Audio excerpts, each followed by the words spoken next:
Hi guys, let's eat. Ang ulam ko for today is ginisang ampalaya and chicken adobo. Actually, dinner ko na yan. Maaga lang ako nag-dinner for today.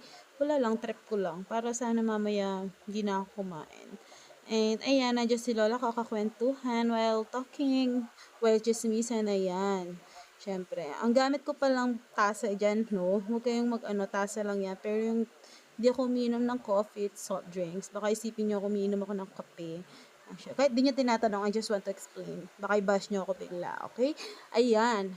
Kung gusto nyo pa ng mga mukbang series, mga food trip, ayan, just comment down below.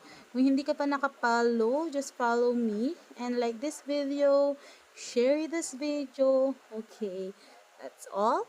And ayan, tara kain tayo. Mainggit kayo. And tulala ako kasi naiisip ko bakit ang sarap ng luto ng lola. Actually, totoo